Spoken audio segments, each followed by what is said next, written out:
Donc, Monsieur Dacosta, vous avez une expérience de la diversité aux États-Unis, puisque vous avez dirigé une entreprise sur la côte ouest. Tout ce que vous venez d'entendre, ça vous surprend? Non, en fait, ça me rassure. Ça me fait plaisir. Je vous témoigne un tout petit peu de mon parcours, hein, et puis. Je vous en prie. Et j'essaierai de proposer quelques éléments de réflexion. J'ai 3 nationalités. Je suis né en France. Ma mère est ivoirienne. Mon père est congolais, portugais. Et donc j'ai vécu en Afrique. Je suis ingénieur français. Et je suis parti aux États-Unis pour améliorer mon anglais pendant l'été. Et ça m'a tellement plu, j'étais à Berkeley, que je suis resté 22 ans. Donc mes enfants sont nés là-bas et ma femme est française. Et quand on parle d'identité, si vous voulez, avec 3 passeports, pour moi c'est dans quel aéroport je suis aujourd'hui et où je suis. Donc ouais. C'est un thème vécu. Aux États-Unis, j'étais donc ingénieur français quand je suis allé aux États-Unis. J'ai été simplement emballé par la chose. Il n'y avait pas vraiment une grande stratégie, une grande réflexion. Les portes étaient ouvertes un peu, hein, et je me suis retrouvé à l'université de Californie à Berkeley. J'ai beaucoup aimé le département et je me suis dit allez, je vais me débrouiller pour y rentrer. Donc à la force du travail, j'y suis rentré. Et j'ai eu l'occasion de travailler avec l'équipe de Unix, qui est maintenant à la base de l'Internet. Donc on était en train de créer l'Internet, mais on ne savait pas. Et j'aurais voulu le savoir, mais je serais peut-être aux Bahamas à cette heure-ci, bien encadré. Oh, je suis bien encadré comme Marc là ce matin. Et voilà quoi. Et c'était très très très intéressant.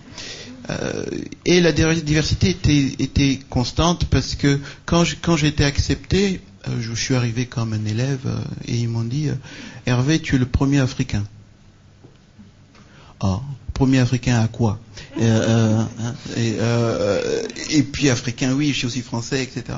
Bon, mais ils m'ont dit oui, tu es le premier Africain accepté dans le College of Engineering de UC Berkeley. Alors pour moi, ça m'apportait pas grand-chose, mais pour eux, ça signifiait quelque chose. Et j'étais très heureux, merci. Et pourquoi il n'y en a pas plus? Donc c'était une question. Et la question est devenue combien de noirs dans le College of Engineering, hein? Et il n'y avait pas tellement de noirs américains non plus. Il y en avait un qui était entré dans l'informatique. Donc il y a eu un débat à un moment, parce qu'ils avaient ce quota, ils se disaient combien de noirs on a dans le College of Engineering, et ils se sont demandé est-ce qu'ils devaient compter Hervé ou non. Il est un peu français, c'est pas sûr, on sait pas, est-ce qu'il est vraiment noir, enfin bon. Donc ça peut être très compliqué. Bon, donc d'une manière générale, je me suis aperçu que les portes s'ouvraient sincèrement par le résultat, par la compétence. Donc non, on m'a pas fait de cadeau parce qu'il devait embaucher des noirs, mais il était bien content de m'embaucher parce que ça améliorait le quota aussi. Donc c'était coup double. Et les équipes de pointe, en fait, je me suis aperçu sur 20 ans, toutes les équipes de pointe étaient très diverses, très très diverses. Et vous, à titre personnel, le fait de constituer, d'appartenir à un quota, vous l'avez vécu comme cela? Est-ce que ça n'a pas une... Non, personnellement, en fait, c'était plutôt une crainte que mon interview soit à côté par ça, mais en fait, ça s'est jamais présenté.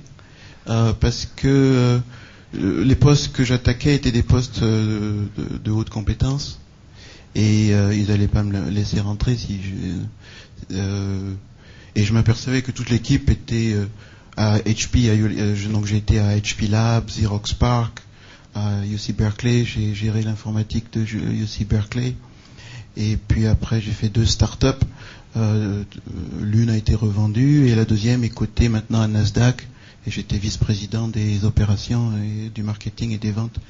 Et donc c'était des postes où il y avait une demande extrême, beaucoup de travail, et une belle équipe, hein. C'était des gens, on était très mixtes là-dedans, hein. C'était Et vous-même, j'imagine que vous avez dû gérer des équipes, les constituer, oui. recruter. Oui.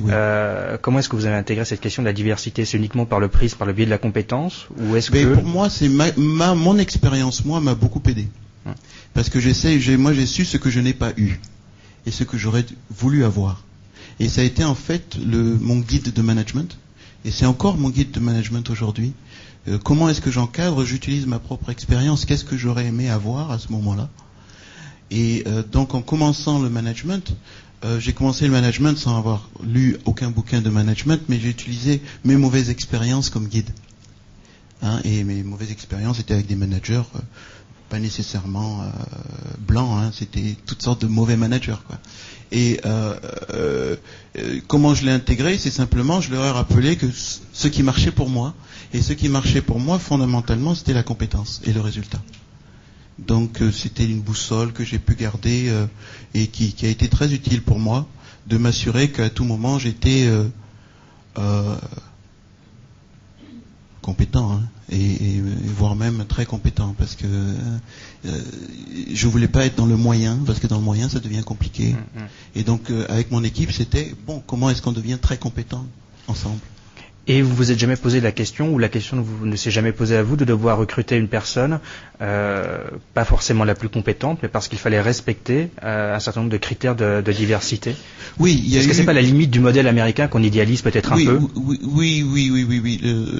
Je suis pas tellement bien le dernier point, mais c'est ce que j'ai eu sur mon expérience. Oui, j'ai eu la directrice du personnel qui vient et me dit, dis donc, Hervé, alors voici toutes les plages de candidats, voici où on en est au niveau des quotas, etc. Mais légalement, elle peut pas m'imposer d'embaucher quelqu'un qui est... il fallait bien juger la chose, parce que j'ai une équipe derrière. Il faut que ma décision, moi personnellement, tienne debout. Donc, embaucher sur la base de cette personne est bien bronzée comme moi, etc. Non, sincèrement non. Non pour moi. C'était souvent de dire oui. Est-ce qu'on considère tous les éléments de compétences, expérience personnelle, de capacité d'adaptation, parce que bien souvent les gens qui sont divers ont une forte capacité d'adaptation, et ça a de la valeur. Donc il faut mettre ça sur la table et dire oui, ils n'ont pas ces diplômes-là, mais par contre cette personne, on va interagir avec des Asiatiques, avec ceci, avec cela. Il y a toute une valeur, et en plus ce sont des gens qui sont persistants, qui savent prendre des coups, etc. Pour moi, ça a une valeur et c'est cohérent. Et dans ces cas-là, oui, je vote. Donc je considère tous ces éléments, mais c'est pas un élément de couleur, un élément que ce soit une femme, etc. C'est vraiment encore la qualité personnelle vécue, etc. Je sais pas si je réponds bien à votre question. Et juste pour préciser le point que je soulevais juste précédemment sur le modèle américain que l'on a peut-être tendance à idéaliser, en disant finalement c'est un melting pot, on est capable d'intégrer beaucoup de populations d'origines diverses, et ça passe parfois par des mesures contraignantes, mais peut-être devrons-nous nous aussi y venir. C'est un modèle sur lequel on s'interroge, y compris en France, en se disant la discrimination positive, l'affirmative action, comme on l'a dit aux États-Unis, c'est la solution. Je suis tout à fait d'accord avec mes collègues qui sont là sur leur approche. Il faut se pencher sur la question. Et je crois qu'il y a un lien. J'ai un rapport que j'ai donné à Frédéric qu'il faudrait regarder. Il y a des statistiques de ce qui se passe à Silicon Valley, et puis de la recherche maintenant qui lie la diversité à l'entrepreneuriat. Et je pense que ce type d'information, les rapports seront disponibles, j'espère. Ce type d'information est importante parce qu'il faut sensibiliser le CODIR, ces gens-là, de dire la diversité dans le talent a un lien direct avec la capacité intrapreneuriale. Donc la capacité aux gens à travailler dans l'autonomie, travailler longue distance, globalement, avec des gens, capacité d'écoute, de comprendre le client, etc. Donc il y a énormément de valeur. Alors à Silicon Valley, 36% de la masse d'employés n'est pas née aux États-Unis. 48% des familles parlent deux langues. La moyenne aux États-Unis est à peu près 19%. Et si vous regardez le rapport de Index of Silicon Valley qui est produit par les venture capitalistes, ils vont vous dire que pour Silicon Valley, la stratégie c'est de ne plus être un pôle technique très fort, mais d'être global place, d'être une région qui pense global. Donc, qu'est-ce que ça signifie? Ça signifie que quand ils créent une société, tout de suite, ils pensent à une perspective globale. Ils disent, même une start-up, avec quelques gens, disent, quelle est votre stratégie globale? Et une stratégie globale, pour moi, implique diversité, implique talent, guerre des talents et tous les éléments.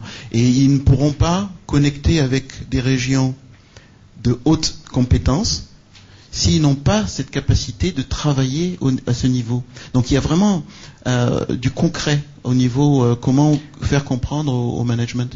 Et de votre point de vue, dans notre vieille Europe, pour ne pas parler de la France, on est très très loin de ce type d'approche. Parlez sans crainte. On m'a recommandé de rester positif et de ne pas critiquer les gens chez eux, parce que là, ce côté-là, je suis français aussi. Mais je suis revenu et j'ai créé mon entreprise. Je suis très excité parce qu'il y a un bon marché.